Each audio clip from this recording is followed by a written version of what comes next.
Halo semuanya, selamat datang di channel Autodriver. Setelah meluncur pada pertengahan 2023 lalu, akhirnya kami berkesempatan langsung untuk mengetes jangka panjang mobil listrik paling flagshipnya dari BMW, yaitu i7 xDrive 60 Grand Lusso. Mobil ini sebenarnya sudah direview waktu itu oleh Mas Fitra pada saat pertama kali melakukan debut dunianya di Amerika Serikat, dan ini dia versi Indonesia. Lantas seperti apa mobilnya, seperti apa fitur yang ditawarkan untuk versi Indonesia, dan bagaimana kecanggihan serta bagaimana rasa berkendaranya, ikuti terus video ini.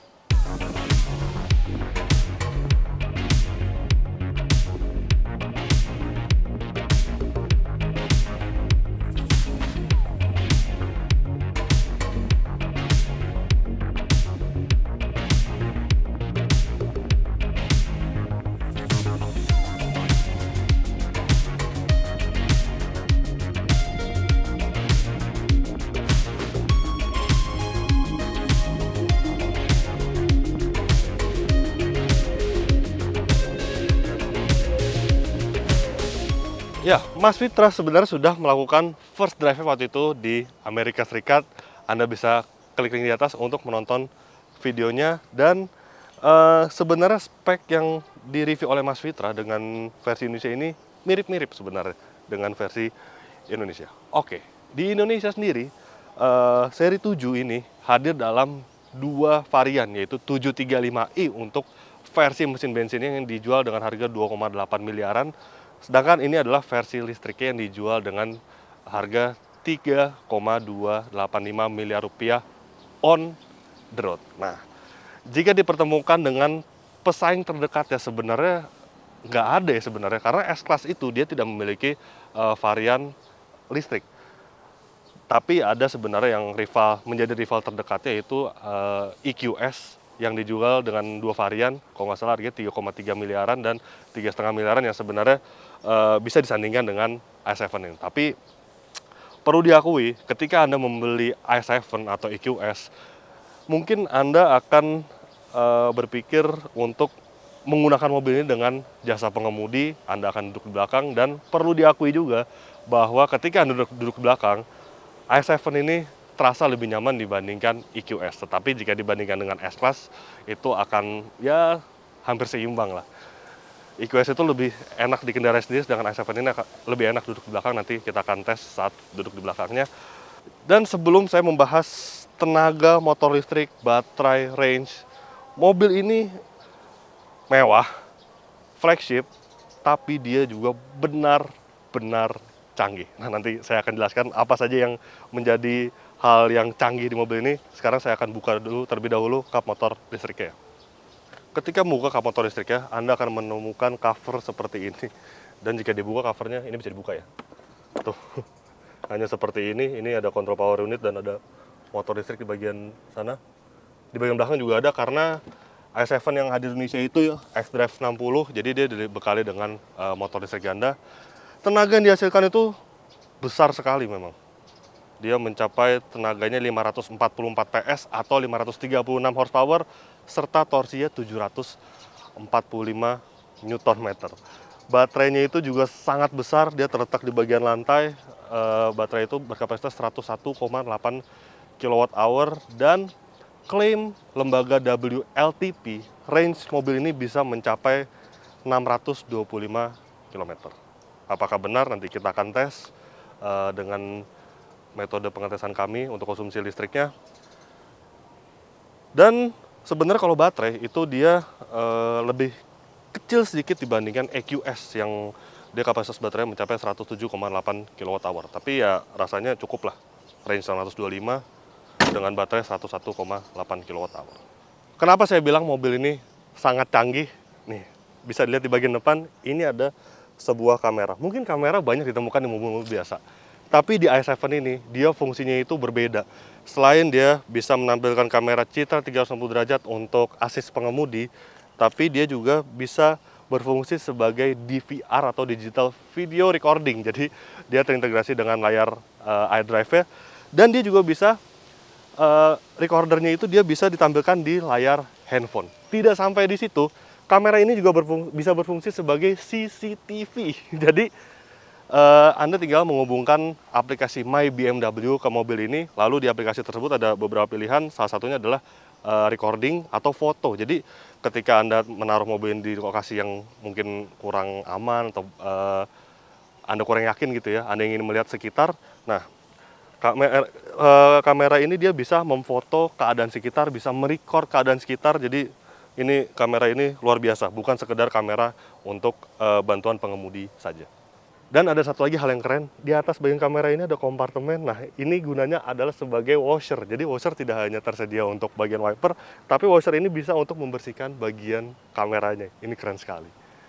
Kemudian ini mungkin sudah banyak yang mengetahui, yaitu soal pintu otomatis ya. Tapi nggak apa-apa, ini keren sebenarnya. Tuh, jadi tidak perlu repot-repot lagi untuk membuka pintu. Dan dia kerennya ada sensor di bagian sini. Ini tentunya untuk mendetek obstacle yang dekat dengan pintu. Jadi misalkan Anda berada di bagian sini, seperti ini. Nah, dia tidak akan membuka karena dia membaca ada objek dekat pintunya. Kemudian untuk menutup, juga bisa manual dan vakum. Bisa juga otomatis, seperti ini. i7 ini memiliki dimensi panjang 5,3 meter yang artinya sangat panjang dan mungkin banyak yang bertanya, repot nggak ya bawa mobil ini di Jakarta karena berbeda dengan jalanan luar negeri yang luas. Di Jakarta itu tidak terlalu besar, dan saya sudah mencoba mobil ini, nyatanya mirip dengan BMW Seri 5 cara parkirnya, cara muter balik. Karena kenapa? i7 ini dia dibekali dengan teknologi 4-wheel steering yang bisa membantu mengurangi radius putar. Jadi misalkan ketika mobil ini belok kanan, bagian belakang roda ini akan belok ke kiri untuk mengurangi radius putar. Begitu juga sebaliknya, ketika belok ke kanan, dia akan berbelok ke arah kiri. Dan salah satu fitur yang canggih adalah sebenarnya yang bisa terintegrasi dengan aplikasi smartphone, yaitu My BMW. Sebenarnya secara basically dia mirip dengan fitur yang ada di Hyundai dengan BlueLink, kemudian Toyota T-Intas, dan juga dengan Honda Connect. Jadi bisa mengetahui status dari mobil ini, berapa persen baterainya, range-nya tinggal berapa, kemudian bisa menyalakan AC, lampu, mengunci, dan membaca status mobil ini, tire pressure. Tapi yang paling keren sebenarnya, yang tidak bisa dilakukan saya saat ini adalah ketika mengkoneksikan mobil ini dengan digital key-nya. Jadi Anda tidak perlu lagi membawa kunci, Anda tinggal mengantongi handphone Anda, dan ketika masuk ke mobil ini Anda tinggal mengantongi dan tinggal masuk, tidak perlu lagi membawa anak kunci. Tidak hanya itu, jika dikonekkan dengan digital key, mobil ini bisa melakukan remote parking yang sebenarnya sudah bisa dilakukan di BMW Seri 7 sebelum generasi ini, tapi dia hanya bisa maju mundur. Kalau di mobil ini dia bisa maju mundur, bisa parkir ke kanan, mundur, parkir maju belok, dan semuanya itu bisa dilakukan melalui smartphone Anda. Sayangnya kami tidak bisa mengoneksikan mobilnya dengan digital key-nya.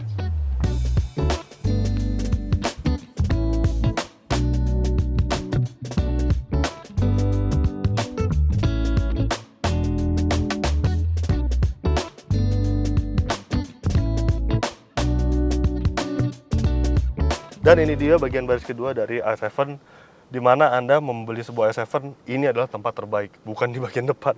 Karena mobil ini sangat nyaman dan dia juga dilengkapi dengan beberapa fitur, dan menurut kami saat ini dibandingkan S-Class, i7 ini lebih canggih. Tapi kalau kenyamanan rasanya masih so-so. Karena kalau di S-Class itu untuk pengaturan senderan bagian baris keduanya ini, kemudian pengaturan AC, dan bagian untuk lounge seat yang bisa membuka leg extender itu, dia diatur secara electrical tapi tidak melalui layar seperti ini. Nah, di A7 ini keren sekali karena dia dilengkapi dengan layar, jadi keren gitu. Nih, saya akan membuka dulu untuk bagian lounge seatnya. Tuh, ini akan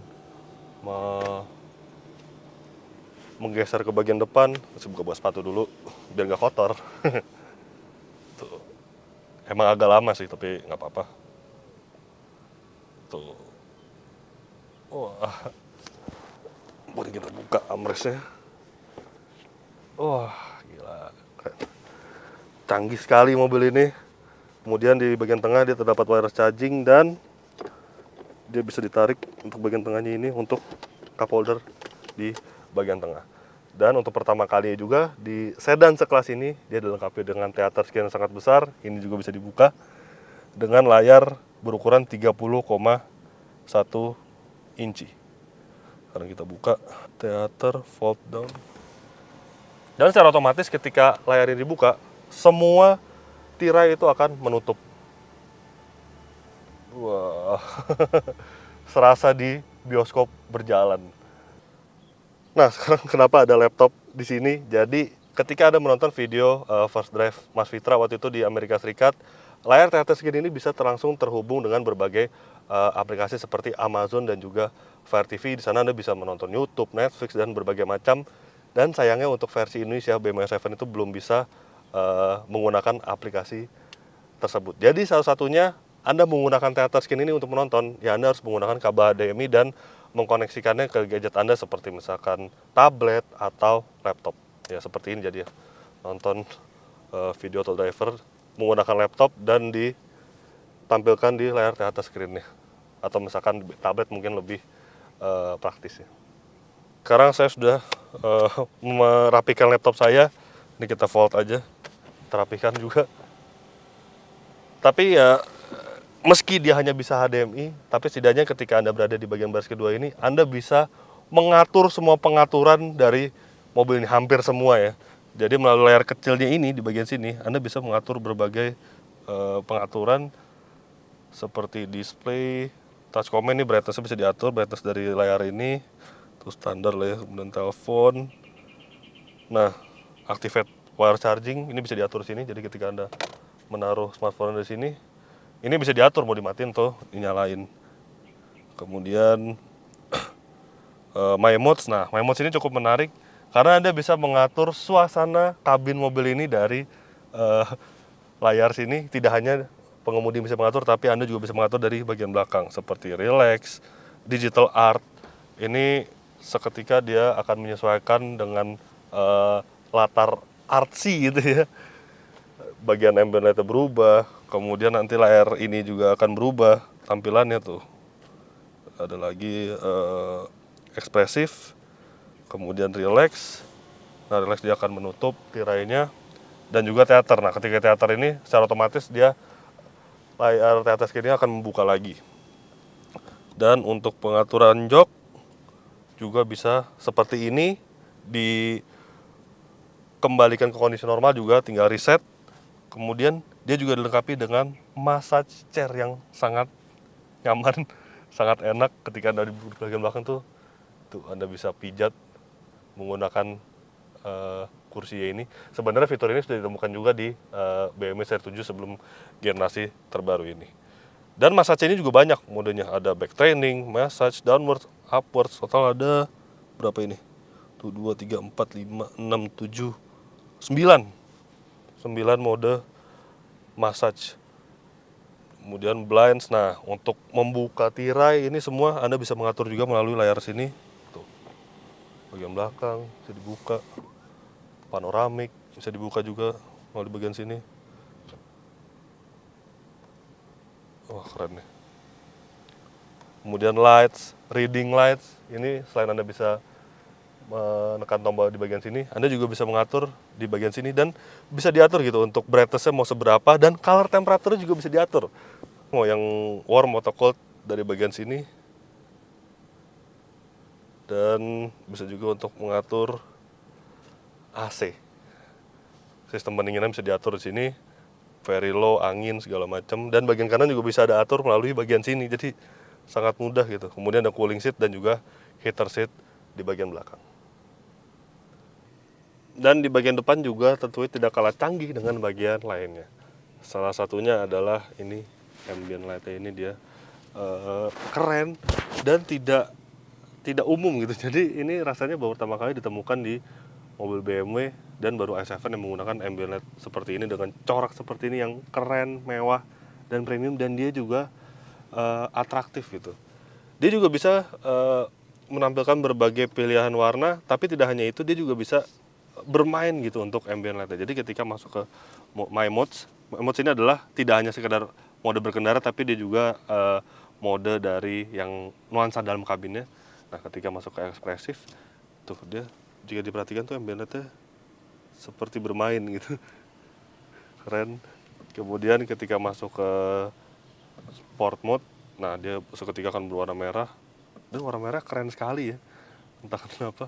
Personal, nah kalau personal ini adalah setelan pribadi, Anda bisa sesuaikan sendiri mau warna apa. Kemudian ada lagi yang keren juga, ini adalah digital art. Nah,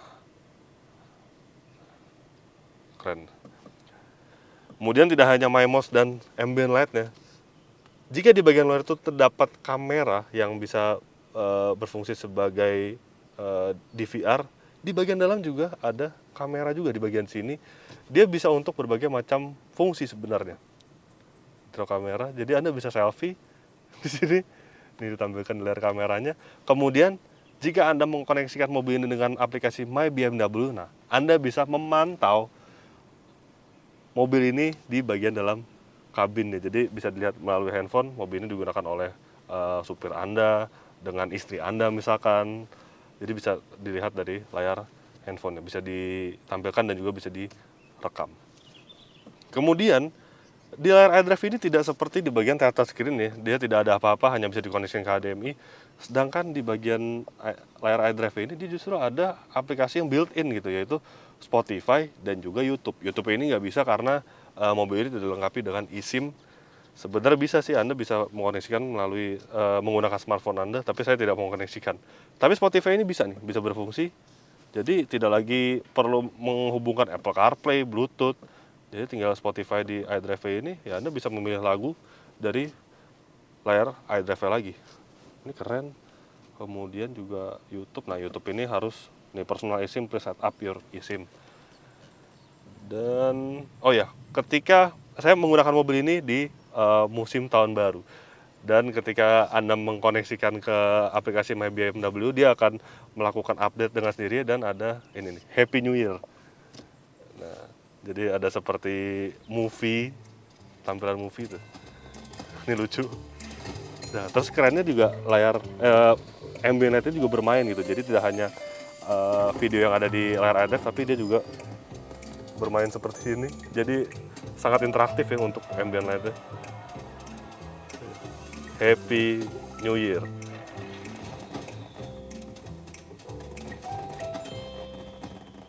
Canggih banget. Kemudian drive recorder, nah ini untuk mengaktifkan video recordernya dari kamera 360-nya. Jadi tinggal coding vehicle, nanti tinggal di record.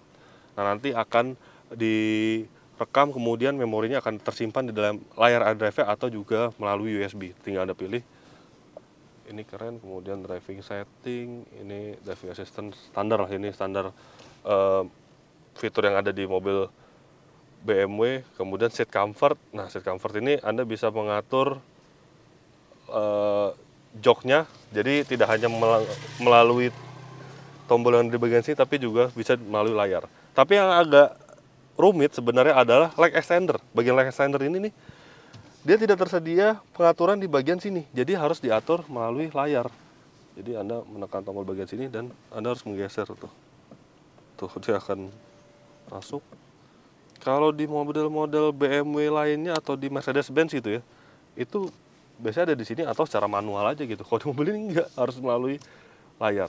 Dan dia juga bisa mengatur. Oh enggak, bagian belakang nggak bisa diatur dari bagian depan.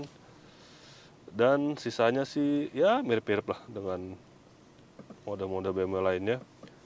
Tapi yang menarik di mobil ini adalah masih tersedia fitur gesture control. Di mana fitur ini udah jarang ditemukan di model-model BMW misalkan seri 3, seri 5, seri 4. Dulu tuh padahal lengkap model BMW itu tersedia dengan fitur gesture. Kemudian kita beralih ke instrumen clusternya. Instrumen clusternya ini sama dengan i4, mirip-mirip sebenarnya, dan tampilannya cukup banyak, tapi kita harus balikin lagi ke personal. Oh sorry,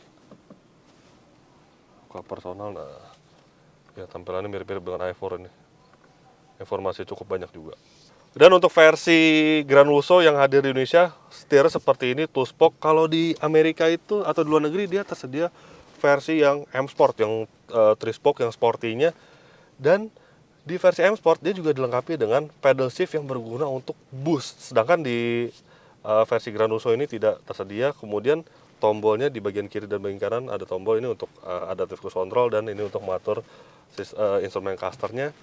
Dan secara overall, BMW memang seolah-olah ingin membuat kabin dari i7 ini seminimalis mungkin meski dia fiturnya sangat berlimpah. Jadi bisa lihat tombolnya tuh di sini dikit, kemudian di bagian setir juga tidak terlalu banyak, di bagian kiri, di bagian kanan. Hanya di bagian sini, tapi ini tombolnya terbilang rapih dan juga knop putar ini keren. Dan untuk mengatur maju mundurnya ini D, R, dan dia tidak ada P lagi, jadi P-nya jadi disatukan dengan handbrake seperti ini. Ya, rasanya sudah cukup membahas mobil ini. Sekarang kita akan berjalan untuk mengetahui seberapa nyamannya mobil ini, seberapa baik performanya, kemudian bagaimana dengan konsumsi energinya, dan ya kami akan menyimpulkan mobil ini secara overall nanti.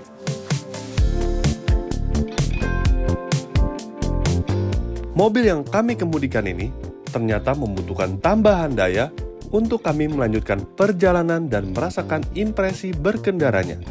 Jadi kami lajukan terlebih dahulu mobil ini ke SPBU Shell.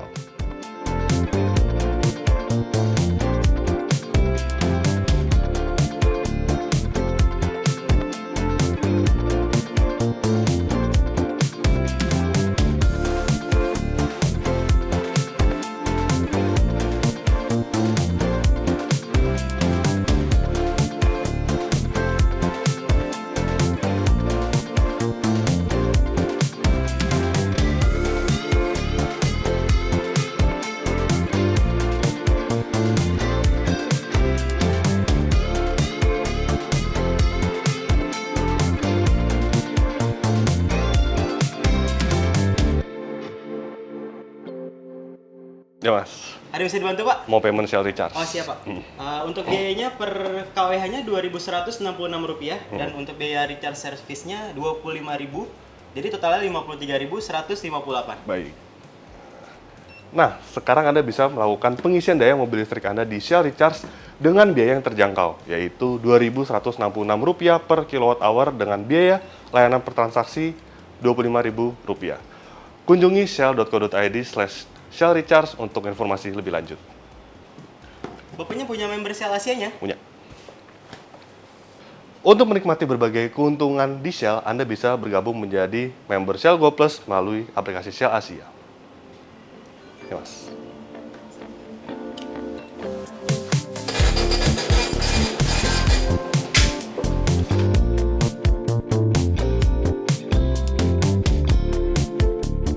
Shell Recharge merupakan wujud dukungan Shell Indonesia terhadap agenda pemerintah Indonesia dalam penyediaan energi yang lebih bersih.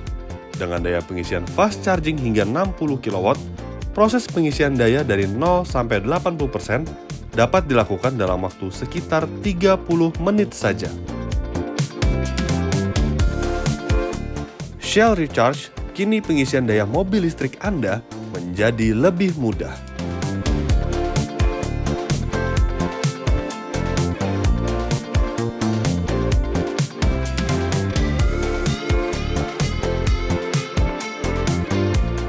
Meski dimensinya sangat besar, namun ternyata mengendarai i7 ini terbilang mudah.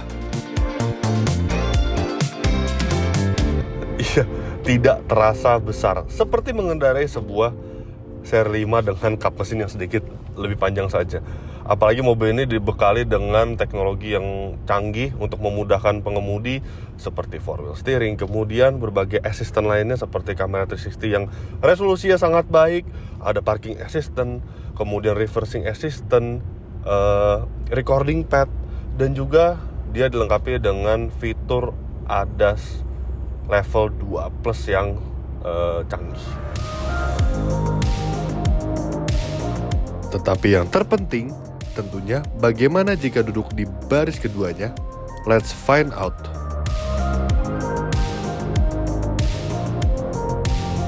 Dan ini dia tentu posisi terbaik ketika Anda memiliki mobil ini. Belum posisi yang terbaik, ini saya akan atur lagi seperti pada saat stand up. Ini saya sesuaikan di lounge position. Ini baru. Tapi emang dia progresnya tidak secepat itu memang, tapi ya nggak apa-apa lah.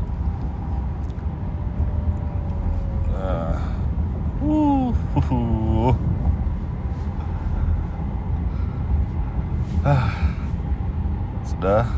Kemudian kita tegakkan untuk sandaran kakinya seperti ini. Dan kalau Anda masih merasa kurang legroomnya, Anda bisa majukan lagi untuk joknya. Anda tinggal atur di bagian layar yang ada di sini nih. Nah, seperti ini.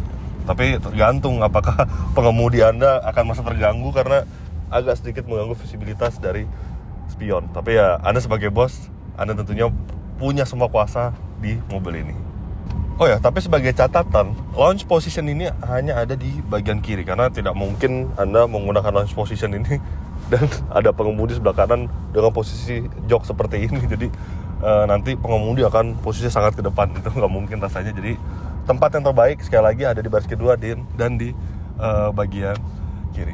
Kemudian kesan saat duduk di mobil ini, tentu ini rasanya seperti duduk di sebuah mobil sedan yang sangat mewah, sangat premium, apalagi dia ditenagai oleh motor listrik. Jadi tidak ada lagi raungan mesin, benar-benar smooth gitu seperti ini. Tapi kalau mobil ini digas, coba Pak, digas Pak.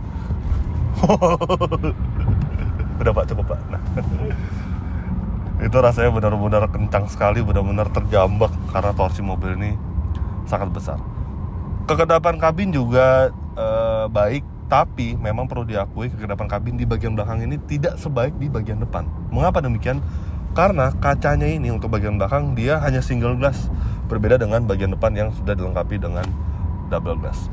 Dan untuk jok sendiri empuk, terasa empuk. Kemudian di bagian sini ada bantal, jadi dia bisa menyangga leher dengan baik, dengan nyaman seperti ini. Tapi memang perlu diakui untuk keempukan joknya itu memang kalau dibandingkan dengan S-Class ya tidak lebih baik memang. Jok S-Class itu lebih empuk dibandingkan i7 ini. Suspensi juga no issue ketika Anda berada di bagian belakang, ini benar-benar smooth rasanya. Ketika berada di jalan tol ini, jalan tolnya surface-nya juga tidak yang benar-benar smooth, ini masih agak bergelombang tapi rasanya benar-benar nyaman ya, benar-benar nggak ada gejala mengayun sama sekali. Tapi ini juga perlu diakui, ketika melalui jalanan misalkan yang ada posisi tidur, kemudian agak kencang gitu melalui posisi tidur tersebut, itu entah kenapa bagian suspensi itu terasa kaku gitu, sedikit kaku, tapi masih dalam tahap yang nyaman. Jadi secara overall suspensi ini benar-benar smooth dan empuk dan memberikan kenyamanan di bagian baris kedua dengan sangat baik layaknya mobil yang flagship dan premium. Dan tentu jika Anda berada di baris kedua ini, Anda memiliki semua kuasa di mobil ini karena ada layar kecil ini yang berguna banyak sekali. Bisa mengaktifkan theater screen juga. Jadi ini saya tidak aktifkan karena itu bisa mengganggu perangkat kamera dari saat saya merekam ini. Jadi ketika theater screen itu terbuka, itu otomatis kere, kemudian panorama sunroof itu akan tertutup, dan saat ini kamera tersebut menempel pada atap panoramik, jadi saya nggak buka, nggak apa-apa. Anda bisa mengatur berbagai pengaturan. Jadi kalau misalkan Anda ingin mengganti lagu, misalkan Anda tidak perlu lagi memberi perintah ke kemudi Anda, Pak gantiin radionya Pak, nggak, bisa dari sini. Bisa next track, back track, kemudian Pak gedein volume Pak, nggak perlu lagi, jadi bisa digedein dari sini juga, bisa di mute, kemudian mengatur ambience dari mobil ini juga bisa di layar ini juga. Ini kere bagian kiri, coba saya tutup ya, bisa tuh. Panoramik juga bisa, dan lampu, kemudian AC. Pak, saya kedinginan nih Pak, nggak perlu lagi karena ada pengaturan AC individual di layar sini. Kemudian juga bisa mengatur cooling seat dan heater seatnya. Jadi benar-benar Anda memiliki kuasa penuh di mobil ini kecuali gaya berkendara dari pengemudi Anda. Ya, sudah cukup menjadi bos di bagian belakang. Sekarang saatnya saya balik ke lingkar kemudi untuk menceritakan kepada Anda bagaimana soal rasa berkendaranya, performa mesinnya, maksud saya motor listriknya, kemudian konsumsi tenaga listriknya, fitur-fiturnya, dan kesimpulan dari mobil ini. BMW i7 ini dibekali dengan fitur radar canggih di atas rata-rata fitur ADAS yang dimiliki mobil pada umumnya.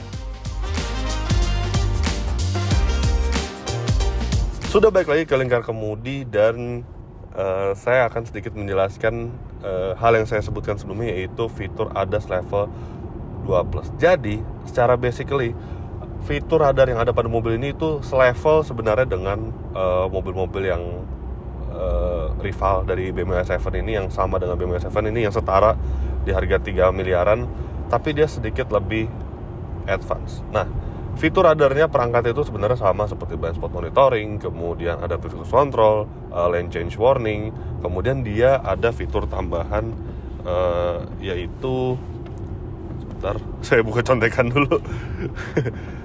Nah, dia ada side collision warning. Jadi dia ketika ada mobil yang mendekat di bagian sisi, dia akan muncul peringatan. Sisanya sih sama ya, lane change warning dengan steering intervention, lane departure warning dengan steering intervention, front collision warning. Nah, tapi kalau di pasar Eropa, ini saya sudah mencoba sebenarnya di mobil ini ketika mengaktifkan fitur adaptive cruise controlnya seperti ini. Nah, dia otomatis lane keeping assist juga berfungsi. Tapi kalau di Eropa itu dia bisa berfungsi untuk menyalip kendaraan. Jadi tinggal mengesan dan di sini akan muncul notif yes. Nah, dia akan secara otomatis, secara otonomus dia akan menyalip kendaraan tersebut. Di Indonesia tampaknya belum bisa fitur tersebut, belum diaktifkan. Tapi tidak apa-apa karena adaptive cruise controlnya itu bisa berfungsi saat stop and go dan Anda tidak perlu lagi menekan pedal gas atau meresume si adaptive cruise control. Jadi ya sangat nyaman ketika mobil ini dibawa di kemacetan, tidak perlu lagi menginjak pedal gas. Benar-benar mobil ini yang bisa menyetir sendiri, menyesuaikan dengan jarak kendaraan dengan bagian kendaraan yang ada di depan. Lantas, apakah bandingan suspensi i7 nyaman layaknya BMW seri 7 yang kita kenal sebelumnya? Bantingannya smooth, tidak ada isu sebenarnya untuk mobil sebesar ini, tapi memang perlu diakui dia tidak seempuk milik rival utamanya yaitu S-Class. Tapi so far ini pengendalian cukup dinamis seperti ini. Tuh. Ada sih gejala body roll, ya wajar karena mobil ini berat, dia empuk basicnya. Tapi ketika Anda ingin berkendara secara agresif gitu ya, Anda bisa masukkan my mode ke mode sport. Kemudian jangan lupa untuk mengatur suspensi itu di sport. Seperti ini, seketika tuh suspensi berubah menjadi cukup kaku, nggak kaku banget ya, tapi cukup kaku. Ketika melakukan manuver, wow, langsung terprediksi manuvernya. Gejala body rollnya lebih minim dibandingkan mode comfort atau mode lainnya. Tapi ya sebuah BMW i7 harusnya dia lebih ke arah nyaman, lebih ke arah empuk. Jadi kita setelah di personal saja my modes-nya. Nah, ini adalah setting yang terbaik suspensi BMW i7. Kemudian dia juga dilengkapi dengan air suspension, dan ketika Anda merasa melewati sebuah obstacle, misalkan gundukan yang cukup tinggi, Anda tidak percaya diri, nih Anda bisa menaikkan air suspensionnya. Dia ground clearance-nya akan meninggi, menyesuaikan.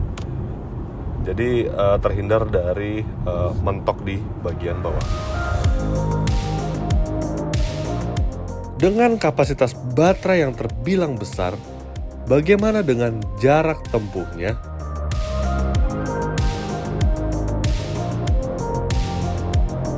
Ya, kalau di range-nya ini, jadi selama ini saya pakai, ini udah lebih dari hampir 3 minggu lamanya saya pakai mobil ini. Secara behavior saya berkendara itu kalau di MID itu emang agak boros ya, bukan agak boros. Dia di angka itu sekitar 5 km per kWh, 4,5 km per kWh. Karena memang ketika saya berkendara dengan mobil ini tuh kadang-kadang kalau jalanan kosong dikit saya gas karena tenaganya enak banget gitu mobil ini. Tapi, nah, dengan behavior tersebut, ketika saya mengisi daya 100%, itu di range itu dia untuk di mode personal ya, itu sekitar 525 km. Sedangkan di mode efisien dia itu range-nya menjadi 575 km. Jadi perbedaannya sekitar 50 km. Nah, berapakah konsumsi listrik terbaiknya dan berapakah range-nya? Well,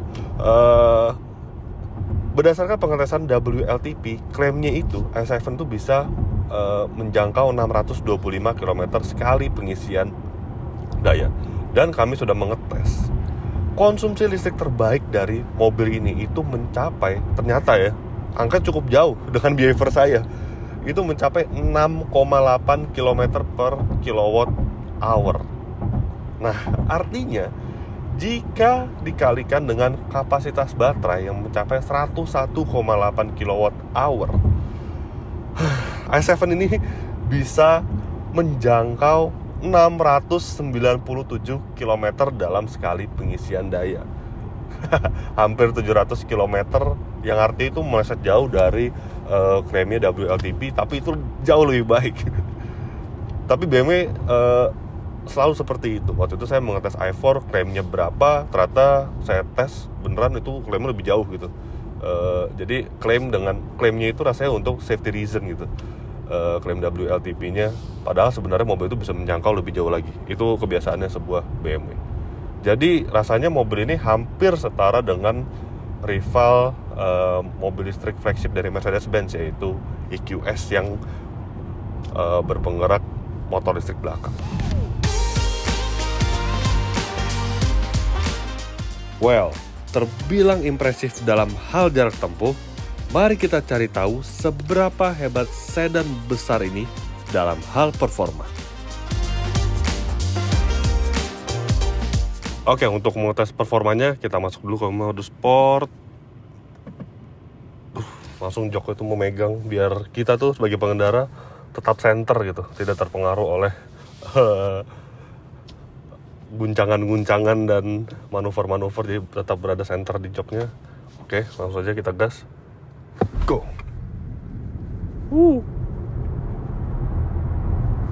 Udah 100, 120, 130 cukup.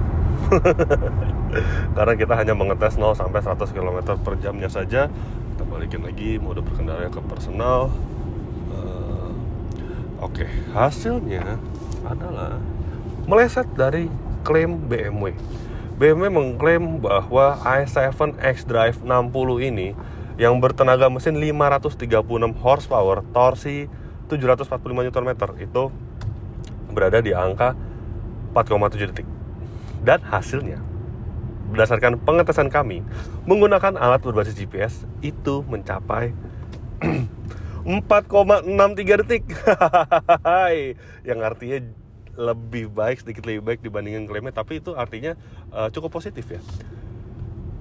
Dan memang untuk figurnya BMW ini selalu ya, dari i4, saya sudah mengetes i4, kemudian di i7 ini dia memang figur itu tidak diluapkan tenaga dari berhenti gitu. Jadi dia secara gradual dan terasa sekali ketika 60 km per jam masuk 100 km per jam.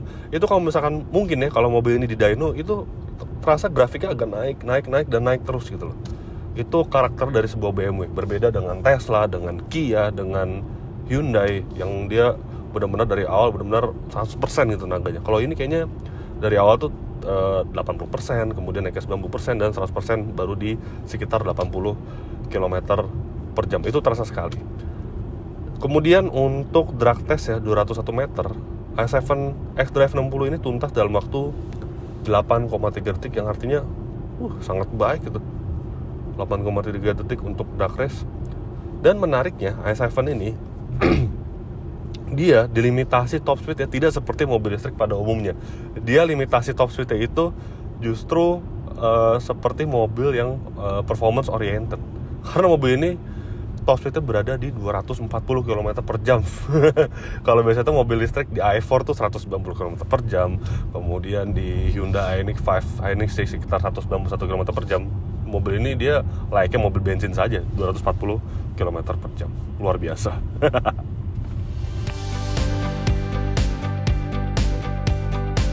Akan tetapi, tentu mobil ini tidak luput dari beberapa kekurangan.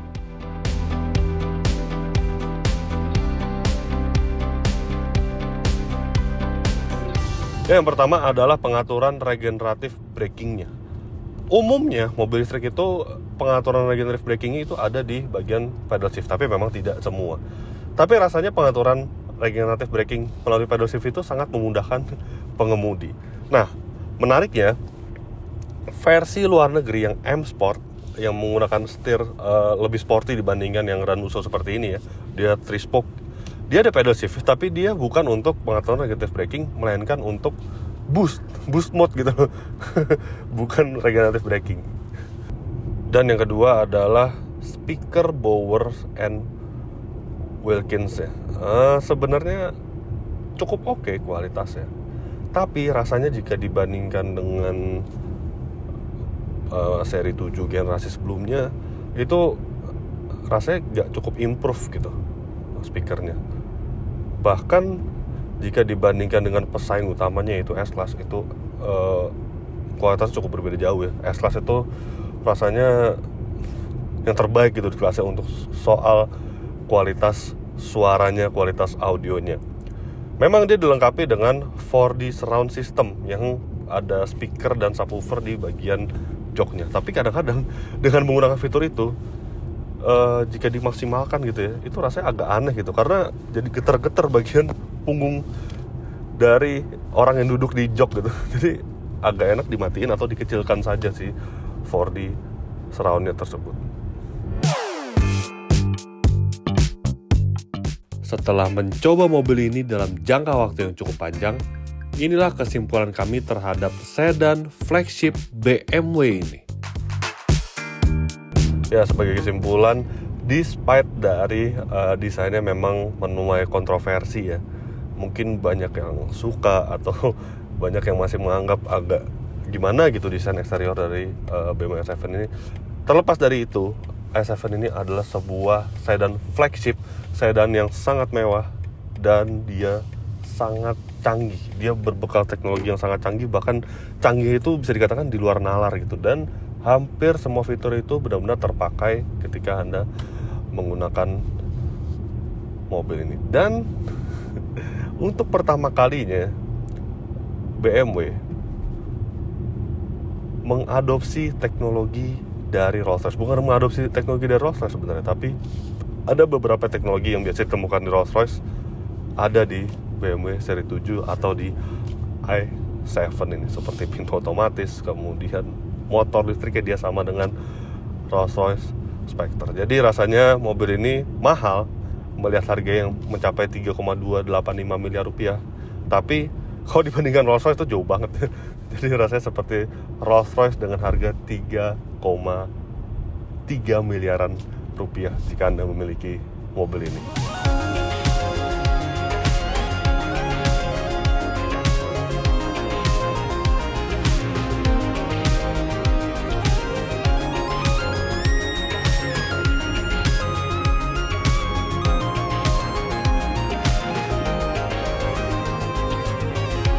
Oke, jadi begitulah hasil review lengkap dari mobil listrik tercanggih, termahal, dan termewah dari BMW, yaitu i7. Klik like jika Anda menyukai video ini, subscribe bila belum, dan jangan lupa juga untuk isi kolom komentar di bawah. Main juga ke website kami di www.autodriver.com, dan jangan lupa juga untuk download aplikasi kami di Google Play Store. Terima kasih sudah menyaksikan video ini, dan sampai jumpa di video-video kami selanjutnya. Bye-bye.